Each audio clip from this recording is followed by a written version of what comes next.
Willkommen zurück beim FC Stammtisch.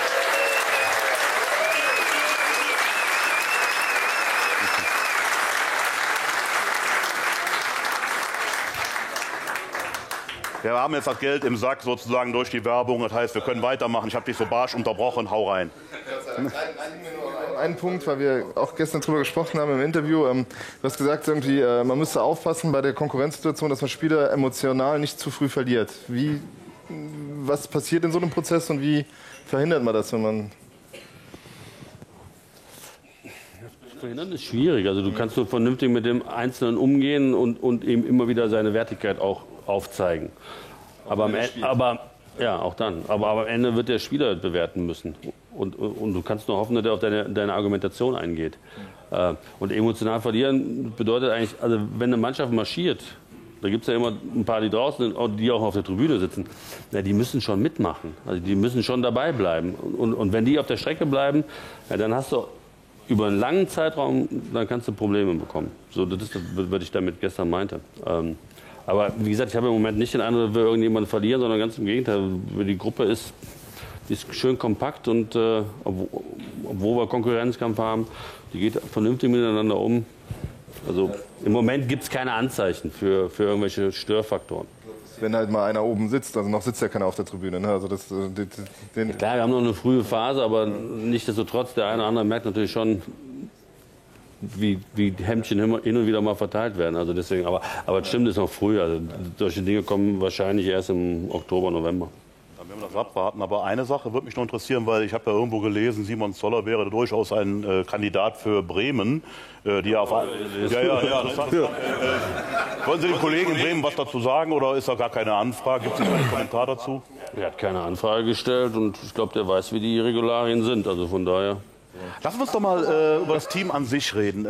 Ich meine, es gibt ja immer diese schöne Frage, wie weit ist das Team jetzt? Wie weit kann man das überhaupt beurteilen? Also jetzt haben wir ein paar Testspiele gesehen, aber Sie kriegen ja auch ein bisschen was mit, wie die Stimmung im Team ist und Integration hin und her. Was haben Sie so für einen Gesamteindruck, wenn Sie das Team so vor sich sehen? Also stimmt Sie da zuversichtlich oder haben Sie ein bisschen Sorgen?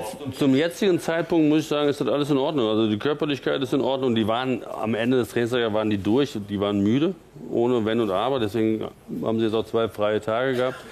Die brauchten die aber auch, weil die Umfänge relativ umfangreich waren und Wetter auch ein bisschen mitgespielt. War relativ heiß in Kitzbühel. So, ich habe einen ganz positiven Eindruck, weil ich sehe, bei den Neuen sehe ich die Dinge, die wir im Scouting gesehen haben, die finde ich jetzt wieder im Training. Das ist schon mal sehr erfreulich. Das ist, manchmal findet man die Dinge nicht wieder und wundert sich, das ist dann ganz schlecht. Aber also ich finde die Dinge wieder. Ich habe den Eindruck, dass die Gruppierung mit sich vernünftig umgeht. Also jeder Einzelne. Und jeder Einzelne ist aber gewillt, um seinen Platz zu kämpfen. So. Ohne dabei jetzt irgendwie die Ellenbogen auszupacken, sondern ich meine, wir haben ein Bild war gepostet irgendwo auf Twitter oder so, die Jungs sind alle im gleichen Hotel gewesen, die 6 sind dann alle mal zusammen essen gegangen. Und Tag vorher waren die dann alle Neuzünger, waren zusammen essen. Das ist schon relativ ungewöhnlich. Das hast du nicht an jedem Standort. Und Abend vorher waren ein paar Spieler aus der Mannschaft, also ältere Spieler schon mit dabei.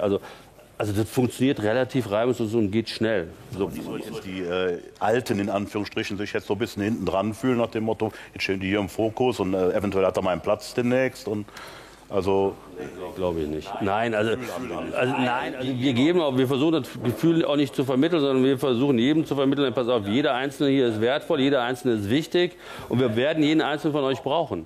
So, und mehr können wir am Ende nicht tun. Und wir hoffen, dass die Dinge, die wir versuchen zu vermitteln, auch da ankommen.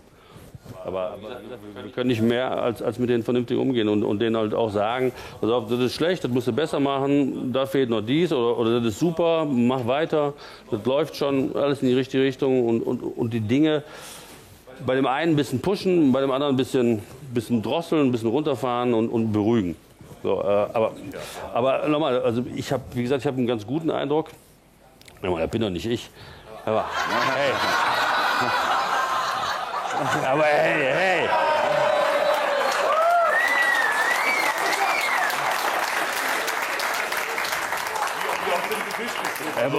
Ihr habt doch nicht so ein Kinn, ey. Ihr seht ja viel besser aus. Das ist doch nicht geil. Ich bin doch keiner von den Daltons. Hey.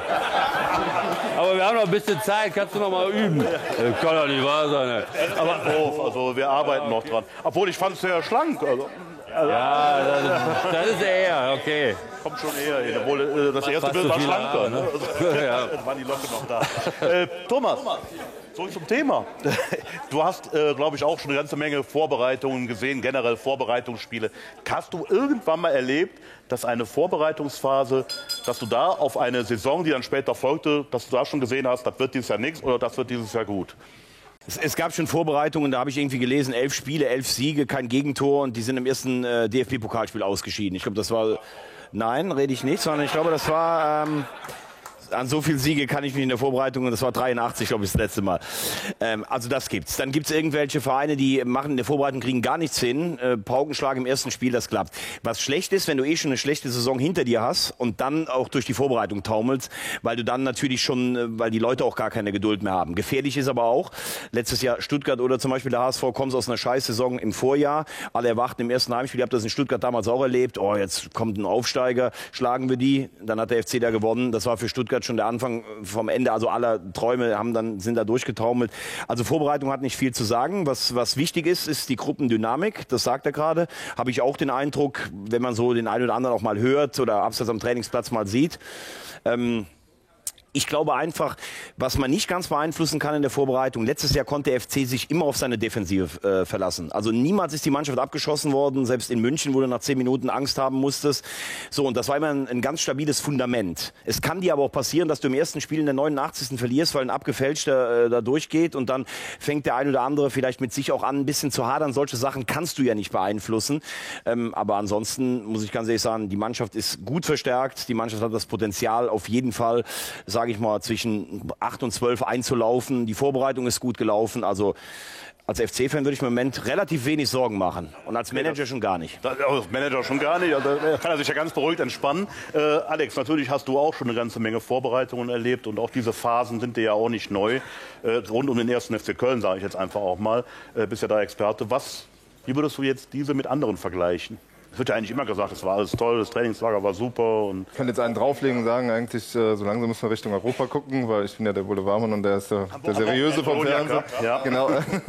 Nein, aber das sieht alles solide aus, das wirkt alles seriös und ich glaube, dass man kommt mal ordentlich in die Saison, wieder so eine ähnliche Saison wie letztes Jahr, viel mehr glaube ich noch nicht, das drin ist. Man muss das abwarten halt irgendwie. Also das ist, ich finde immer, ich habe Vorbereitungen auch schon mitgemacht irgendwie. Ich weiß nicht, ich glaube, das war damals noch mit Leverkusen, da haben die in der Vorbereitung alles weggebombt und sind beinahe abgestiegen damals mit Topmöller. Es ist schwierig aus Vorbereitungen zu lesen. Was gut ist, wenn die Körperlichkeit stimmt und wenn die Gruppe stimmt. Und das sind die zwei Sachen, die du in der Vorbereitung eigentlich erledigen kannst und alles andere werden wir dann ab dem ersten Spieltag erst sehen. Haben wir da mal, ja, bitte. Gerne. Jetzt mal bitte. Erstmal hier. Ihr Experten ohne Ende um mich rum. Nein. Das hat so einen Touch. Kommt denn das bei dir komisch an, oder? Was ist denn los? Hat einen gewissen Touch, ja. Aber bitte. Ja. Also erstens, kein Verantwortlicher wird sagen, also pass auf, unsere Transfers, die waren alle voll scheiße. Weil wir haben echt so einen Scheiß eingekauft, das kannst du dir gar nicht vorstellen. Und der Trainingslager war so eine Grütze. Also der ist doch klar, also jeder geht raus und also fragt alle 18, die werden alle sagen, also wir haben gut transferiert und Trainingslager-Vorbereitung, also Vorbereitung lief ganz gut. Was ich aus meiner eigenen Erfahrung sagen kann, wir haben im SC Freiburg Pokalspiel Stuttgarter Kickers verloren und haben danach, zugegebenermaßen habe ich damals noch geraucht, haben wir mit 3 Leuten oder 4 Leuten in der Ecke noch eine Zigarette geraucht, bevor wir abgefahren sind. Dann haben wir gesagt, boah, was wird denn das für eine Saison? Das geht ja gar nicht. Also was spielen wir denn hier für einen Scheiß zusammen? Wir sind am Ende der Saison Dritter gewesen. Also wir sind da noch teilweise aus Spielen rausgegangen, wo wir gesagt haben, boah, haben wir die eingedreht und wir wussten nicht, wie wir gewonnen haben. Ehrlich. Also deswegen will ich nur sagen, also so Dinge vorherzusehen sind schwierig. Was wichtig ist in der Vorbereitung, hab möglichst wenig Verletzte, hab möglichst viele, guck, dass du deine Umfänge machen kannst, dass alle in einer guten körperlichen Verfassung sind und versucht der Gruppe ein gutes Gefühl zu vermitteln und stresst nicht zu sehr. unnötig. So. Und das haben wir, glaube ich, getan und jetzt werden wir sehen, was daraus kommt. Und wenn sie Stress brauchen, dann werden wir den auch erzeugen können. Okay. Da haben wir noch mal über das Mittelfeld sprechen, weil da, ich meine, da wird sich ja jetzt in dem Bereich, dem Mannschaftsteil, wird sich ja auch einiges verändern. Also zumindest sind da einige Neuverpflichtungen, die da durchaus auch reinpassen würden. Und ich meine, letztes Jahr auf der, Sie können mich gerne korrigieren, wenn ich da falsch liege, aber so das meiste, was aus der Doppelsechs da gespielt wurde, war ja defensiv überragend. Also das war wirklich klasse, da gehörten sie mit zu den Besten. Offensiv war noch Luft nach oben. Also das war jedenfalls die Meinung immer des Stammtisches und naja, der hat ja meistens recht. Ne? Aber okay, lassen wir die Experten beiseite reden. Sie einfach darüber als jemand, der dabei ist und das beurteilen kann. Was erwarten Sie sich jetzt aus dem Mittelfeld, aus dem Mannschaftsteil für die neue Saison? Also ich wünsche mir die gleiche Stabilität, die wir im letzten Jahr hatten. Und darüber hinaus haben wir Spieler dazugefügt, die Kreativität hinzufügen können. Also die unberechenbarer sind, die schwerer auszurechnen sind, die auch mal verrückte Dinge machen können und die in 1 gegen 1 vielleicht noch besser auflösen können als im vergangenen Jahr.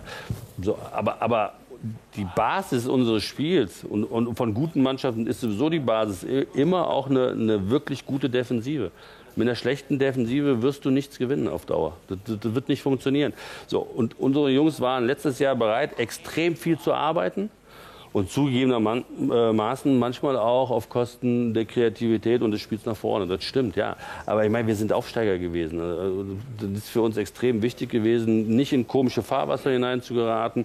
Eine Stabilität erzeugst du in deiner Gruppierung und auch mit deinen Fans am besten über eine defensive Stabilität, weil das Vertrauen weckt. Und wenn du dieses Vertrauen in deiner Defensive hast, dann kannst du Dinge auch besser nach vorne erzeugen. So. Und wir sind dieses Jahr aufgerufen, einen besseren Schritt nach vorne hinzubekommen. So. Also ich vermute nicht, dass wir versuchen, 15 mal 0-0 zu spielen. Okay, also...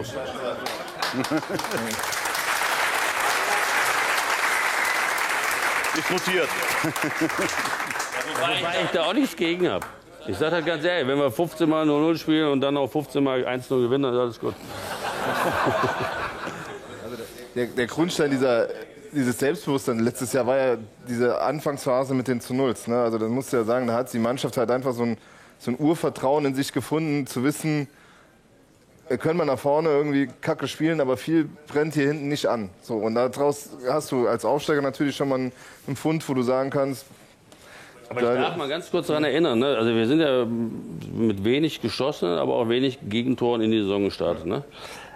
Irgendwann haben wir mal ein Gegentor bekommen. Da hieß es dann, also wenn die gar nicht ein Tor schießt, da wart, ich sag jetzt mal du, stellvertretend ihr als Medien, ja, ihr wart die Ersten, die gesagt haben, ey, ihr steigt sowieso ab, ihr macht eh kein Tor. Weiß ich ja, aber das ist ja, nein, aber wir haben auch mal Gegentore Vertrauen und wir haben Stabilität darüber. Ja, am Anfang der Saison war das so von wegen... immer nur die schlechten Geschichten, immer nur wenn man... Naja, Entschuldigung, da wird er angerufen. 12 Spieltage vor Ende habe ich Geschichten gelesen, da war ich mich echt schwindelig gelacht. Da waren wir fast abgestiegen. Das war Wahnsinn. Ja, so ist das. Das Positive wird vergessen, das ist meistens so. Also ich fand, dass es eigentlich über das ganze Jahr, muss man jetzt wirklich mal sagen, sehr, sehr ruhig war. Und wenn man vielleicht... Ich mich auch nicht. Nein, aber... Ich stelle nur fest. Ja. Ich sage nur, ey, pass auf, am Anfang haben wir keine Tore geschossen, ja. Dann ging die Brüllerei los. Und am Ende sind dann Hochrechnungen gemacht worden, weil 1987 ist man schon mal abgestiegen. Also, du weißt, was ich meine. Aber ne? Trotzdem ist es ja Fakt, wenn ich jetzt mal sehe, wen man gekauft hat. Also ich mache jetzt mal ein fiktives Fünfer-Mittelfeld. Die beiden Sechser bleiben, Vogt und Lehmann wie letztes Jahr. Rechts Risse, in der Mitte Jojic und links Bittencourt. Hört sich für mich schon nach teilweise auch richtig gutem, gepflegten Fußball nach vorne an. Also ich könnte mir vorstellen, dass sich da was... Keiner will mit einer Sechs spielen. Das ist ein Problem an der Aufstellung. Okay, also, oder zumindest mal irgendwie in dieses 4-1-4-1 ins Geht auch, aber es geht auch mit 5, oder? Ja, wir haben aber mit 3 Sechsern gespielt. Dann bin ich vor dem Spiel von einem Kollegen von dir gefragt worden. Also 3 Sechser, das ist aber sehr, sehr defensiv. Da haben wir 4-3 gewonnen in Hoffenheim. Das war ich nicht. Nee, das war Nein, du warst das nicht. War ein Kollege von dir. Ja, aber ich... Nein. War ein Kollege von dir. Nee, stimmt. Also deswegen... Standards, das war ja letztes Jahr ein Dauerthema, auch beim FC-Stammtisch, gebe ich gerne zu. Ja, okay. Ich freue mich noch erinnern, dass Manfred Schmidt da war, der auch gesagt hat, ne, im Training machen wir das dauernd und da klappt das auch super. Also, meistens haben wir diese Pappmaché-Männer dagegen. Ja, die überspringen wir, dann machen wir und tun, ja. Ja, überragend. Nee, aber ich denke mal, auch da ist ja, ich meine, mit einem Jojic und auch Bittencourt, das sind ja... Wir haben die Fantasie, dass wir die Bälle besser reinbekommen und wir haben die Fantasie, dass wir jetzt auch in der Luft ein paar Leute dabei haben, die ein bisschen stärker sind, als wir bisher hatten. Ja, das ist die Idee, also das ist die Theorie. Die Theorie stimmt. Also in der Theorie werden wir ein paar Standardtore machen. Ja, okay, ich freue mich drauf. Sahen dann die Freistöße und Ecken jetzt im Trainingslager schon ein bisschen besser aus? Nee, die sahen deutlich besser aus, ja. Das stimmt. Aber nochmal, es hilft trotzdem am Ende nicht. Ja, am Ende muss das Spiel dann gezeigt werden, klar. Dass, ich meine, wir haben letztes Jahr auch ein paar gehabt. Ich kann mich an Domme Marot 2-3 Mal erinnern, der kurz davor war. Aber am Ende haben wir, ich glaube, ein Freistoßtor von Matze Lehmann gemacht in Hoffenheim. So, ansonsten haben wir relativ wenig Standardsituationen, zu wenig gehabt. Also bei Modeste weiß man ja, dass er einen ordentlichen Offensivkopfball hat. Wie ist das bei den Abwehrspielen? Modeste. Also, Riste geht so. ich wollte gerade sagen, Der ist überschaubar, der Offensivkopfball. Aber wie ist das bei Heinz und Sörensen? Also, Gutes Kopfball. Ja. Gutes Passspiel im Übrigen bei Sörensen und aber auch gutes Kopfball. Also die Kollegen berichten, ich war ja nicht mit im Trainingslager, aber die Kollegen berichten, dass er doch... Ja, der hat 3 Fehlpässe gespielt, das ist der Wahnsinn, echt. Aber der hat ein gutes Passspiel mit Schärfe drin und auch der Heinz. Also, das sind gute Jungs. Ich kann ja nur sagen, das sind gute Jungs, die wir da haben. Die werden das auch hinkriegen. Die werden das auch alle sehen. Also. Ja, ne, ist ja in Ordnung. Die Problematik ist halt nur, du darfst ja halt, wenn alles in der Vorwärtsbewegung ist, da solltest du dir möglichst wenig Fehlpässe erlauben. Ne? Also in dieser Phase der Vorbereitung wird dann beim Colonia Cup vielleicht schon so, ich sag mal, eine Andeutungsweise die Startelf für die Pflichtspiele schon zu sehen sein. Ich habe gestern mit dem Trainer darüber gesprochen, der wusste noch nicht ganz genau, wie er das angeht. Ob er 2 Mannschaften macht oder ob er sozusagen alle mal durchlaufen, das war noch nicht ganz klar. Also ob er sagt, wir wechseln durch in der Halbzeit oder er will dem einen oder anderen auch mal 90 Minuten geben. Das ist die Fragestellung, die hat er gestern noch nicht beantwortet gehabt. Heute habe ich nicht gesehen, weil ich viel unterwegs war. Colonia Cup ist auf jeden Fall das Thema. Da werden wir ja dann, haben wir eben schon hier auch Karten verlost. Das wird ja immer öfter hier ein Thema sein. Deswegen immer hier hinkommen ins Studio Dumont, wo wir sicher immer was verlosen werden. Ja. Und jetzt werden wir aber erst mal eine kleine Pause machen, uns ein bisschen erholen, kommen aber anschließend wieder. Und dann diskutieren wir immer noch über den 1. FC Köln, über Jörg Schmatke. Und natürlich werden die beiden Experten auch wieder alles wissen. Also, bis gleich. Bis später. Ciao.